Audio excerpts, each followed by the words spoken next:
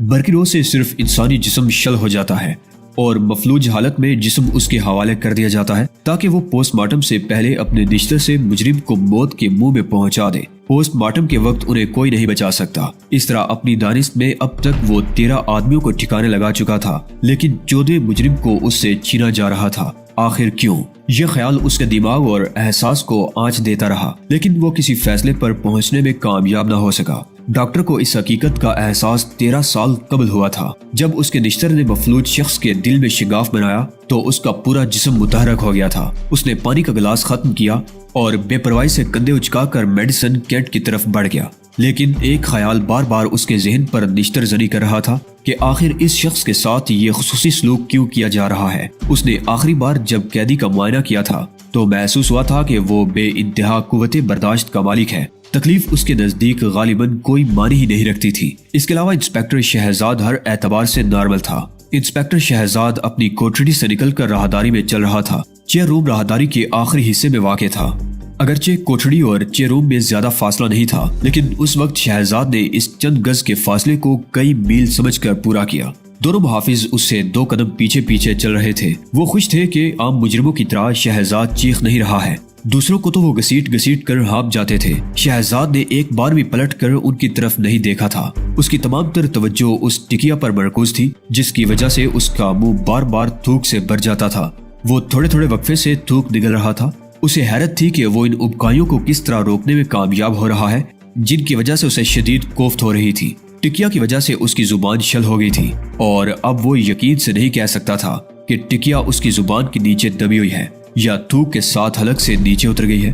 ایک بار اس کا ہاتھ غیر ارادی طور پر اٹھا، لیکن اس نے فوراً ہی اسے گرا دیا۔ وہ کسی کو اس ٹکیا کی طرف متوجہ نہیں کرنا چاہتا تھا۔ اس نے تھوک اور ٹکیا کی طرف سے توجہ ہٹا لی اور سوچنے لگا کہ وہ ایک قانون کا محافظ تھا، لیکن اب قانون اور ملک بھر کے قانون نافذ کرنے والے اس کے دشمن ہو گئے ہیں۔ چیروم کا دروازہ کھلا ہوا تھا۔ وہ اس کھلے دروازے میں قدم رکھ چکا تھا۔ اب وہ ایک ایسے کمرے میں تھا جہاں موت کا بسیرا تھا۔ وہ خود بخود موت کی کرسی پر بیٹھ گیا۔ اس نے زندگی میں یہ سوچا تک نہ تھا کہ کبھی ایسا موقع آیا تو وہ یوں بے دھڑک بجلی کی کرسی پر بھی بیٹھ سکتا ہے۔ اس نے دونوں ہاتھ باندھ کر اپنی گود میں رکھ لیے۔ اگر محافظوں میں سے کسی کو اس بات کا علم ہوتا کہ شہزاد کے بازوں کو زبردستی ادھر ادھر نہیں کیا جا سکتا تو شاید وہ اسے بے ہوش کر کے چیروم تک لاتے، لیکن شہزاد تو خود بخود ان کی محنت بچا رہا تھا۔ وہ جو کچھ چاہتے تھے شہزاد خود بخود ویسا ہی کرتا جا رہا تھا۔ اسے پیشاب کی شدید حاجت محسوس ہو رہی تھی۔ اس کے سر کے بالکل اوپر ایک ایگزاسٹ فین گھوم رہا تھا اور اس کی منمناہٹ بڑی خوفناک محسوس ہو رہی تھی۔ کرسی کے اطراف میں دونوں محافظ ایستادہ تھے۔ شہزاد نے دونوں ہاتھ کرسی کے بازوں پر رکھ لیے اور محافظوں نے اس کی کلائیاں دانتی پٹیوں سے کس دی۔ پھر اس کے سینے پر بھی ایک دانتی پٹی باندھ دی گئی اور دونوں محافظ ٹانگوں کے شکنجے میں کسنے لگے۔ شہزاد اس انداز میں خاموش بیٹھا رہا جیسے وہ ان کی مدد کر رہا ہو۔ اب تک اس نے ایک بار بھی کوئی ایسی حرکت نہیں کی تھی جسے اندازہ ہوتا کہ وہ موت سے خوف زدہ ہے۔ ہر محافظ اسے تعریفی نگاہ سے دیکھ رہا تھا۔ جیلر کی آنکھوں میں بھی اس کے لیے احترام کے جذبات تھے۔ ایک محافظ نے شہزاد کے سر پر فولادی خول پہنا کر اس کی گردن کو شکنجے میں جکڑ دیا۔ قیدی اب گردن کو حرکت نہیں دے سکتا تھا۔ اسے ایسی کوئی ضرورت بھی نہیں تھی۔ وہ صرف زبان کو حرکت دینا چاہتا تھا اور جبڑے بچے ہوئے ہونے کے باوجود زبان کو متحرک کرنے میں کامیاب ہو گیا۔ اس نے آنکھیں بند کر لی اور زبان کے نیچے سے ٹکیا اس کے دانتوں میں پہنچ گئی۔ فولادی ٹوپی میں کئی پٹیاں تھیں، انہیں باری باری کس دیا گیا۔ پھر ایک پٹی کو کھینچ کر باندھا گیا تو شہزاد کا سر کرسی کی پشت گاہ سے ٹک گیا اور اسے اپنی پیشانی پر دانت کی پٹی کا شدید دباؤ محسوس ہوا۔ اس کی کن پٹیاں سلگ اٹھی تھیں۔ شہزاد نے ٹکیا کو 2 داڑوں کے درمیان زبان کی مدد سے پھنسا لیا۔ اب وقت آ گیا تھا کہ دانتوں کو ٹکیا میں پیوست کر کے اس کے خول کو کاٹ دیا جائے۔ اس نے پوری قوت سے ٹکیا کو دانتوں تلے دبایا۔ اس دوران منہ تھوک سے بھر گیا تھا۔ اس نے تھوک نگلا تو لعاب کے ساتھ ٹکیا بھی اس کے حلق میں اتر گئی۔ اسے اپنی گردن کی عقبی حصے میں شدید ٹھنڈک کا احساس ہوا، جیسے موت نے اپنا ٹھٹرا ہوا پنجہ اس کی گدی پر رکھ دیا ہو۔ ٹکیا جیسے ہی میدے میں پہنچی، شہزاد کو یکایک شدید گرمی کا احساس ہوا اور یہ احساس یکسر ختم ہو گیا کہ اسے موت سے امکنار کرنے کے لیے بجلی کی کرسی پر بٹھایا گیا ہے۔ اس نے آنکھیں کھول دی۔ وہ حیران تھا کہ ابھی تک اسے برقی روز جھٹکا کیوں محسوس نہیں ہوا۔ اس نے آنکھوں کی گردش سے ماحول کا جائزہ لیا۔ محافظ خاموش کھڑے تھے جیسے پتھر کے مجسمے ہوں۔ سامنے جیلر تھا، اس کے پیچھے ایک منسٹر کے ساتھ سخت چہرے والا ایک اور شخص بھی نظر آ رہا تھا جو انسپیکٹر شہزاد کے لیے اجنبی تھا۔ کیا تم زندگی کے ان آخری لمحات میں کچھ کہنا چاہتے ہو؟ جیلر نے کہا۔ شہزاد نے سر کو منفی جنبش دینا چاہی لیکن ناکام رہا۔ اسے کرسی پر بٹھا کر گویا مکفل کر دیا گیا تھا۔ وہ ذرا سی حرکت بھی نہیں کر سکتا تھا۔ وہ حیران تھا کہ جسم کی یہ مفلوج حالت آہنی پٹیوں کی وجہ سے ہے یا اس ٹکیا کی مرہون بدت ہے جو اس نے پراسرار درویش سے حاصل کی تھی۔ دفعتاً نرم نرم گرم گرم اندھیرے نے اس کے حواس کو نگلنا شروع کر دیا۔ بجلی کی کرسی کو کنٹرول کرنے والا احمد سوئچ بورڈ کے سامنے بے حس و حرکت کھڑا تھا۔ وہ اس سیاہ بالوں والے شخص کو بالکل بھول گیا تھا جسے شہزاد کی موت کا منظر دیکھنے کی خاص طور سے اجازت دی گئی تھی۔ اس نے جیلر کی طرف دیکھا جس کا ایک اشارہ اس کے دائیں ہاتھ کو میکانیکی انداز میں حرکت کرنے پر مجبور کر دیتا تھا۔ یہ پہلی موت تھی جس کا منظر جیل کے چند ذمہ دار افراد دیکھ رہے تھے اور وہاں کوئی اخباری نمائندہ بھی موجود نہیں تھا۔ اس سے پہلے ایسا کبھی نہیں ہوا تھا۔ چند اخباری نمائندے خصوصی طور پر موجود ہوتے تھے اور اگلے روز ان کی جمائی ہوئی سرخیاں جیل کے ذمہ دار افراد کی کارکردگی کو بڑھا چڑھا کر بیان کرتی تھی۔ اس کا مطلب تھا کہ اگلے روز شہزاد کی موت کے بارے میں ایک معمولی سی خبر شائع ہوگی جس میں کسی شخص کی کارکردگی کو نہیں سراہا جائے گا۔ جیل سپرنٹینڈنٹ بالکل بے حس و حرکت تھا۔ اس کے انداز سے ظاہر ہو رہا تھا جیسے وہ دانستہ تاخیر کر رہا ہو، یا پھر ممکن ہے احمد کے لیے وقت کی رفتار تھم گئی تھی۔ شہزاد کا جسم بھی ساکت تھا۔ اس نے بغور دیکھا، یوں محسوس ہوتا تھا جیسے وہ بے ہوش ہو گیا ہو۔ اس کی آنکھیں سختی سے بند تھی اور ہاتھ پیروں میں ذرا بھی ایٹھن محسوس نہیں ہو رہی تھی۔ کنٹرول آفیسر نے سوچا کہ وہ ابھی چند لمحے بعد اس مدہوش آدمی کو چونکا دے گا۔ پہلے تو خفیف سی برقی رو اس کے جسم تک پہنچے گی، پھر برقی رو کا شدید جھٹکا لگے گا۔ برقی رو پوری قوت سے اس کے جسم میں سرایت کر جائے گی اور اس کی رگوں میں دوڑتا ہوا خون جل جائے گا۔ گوشت جلنے کی بو پھیل جائے گی اور دفتر جیلر موت کی کرسی سے ایک قدم پیچھے ہٹ گیا۔ اس نے کنٹرول روم کی طرف دیکھا اور اسبات میں سر ہلا دیا۔ احمد کا ہاتھ تیزی سے اٹھا اور ایک سوئچ کی طرف بڑھ گیا۔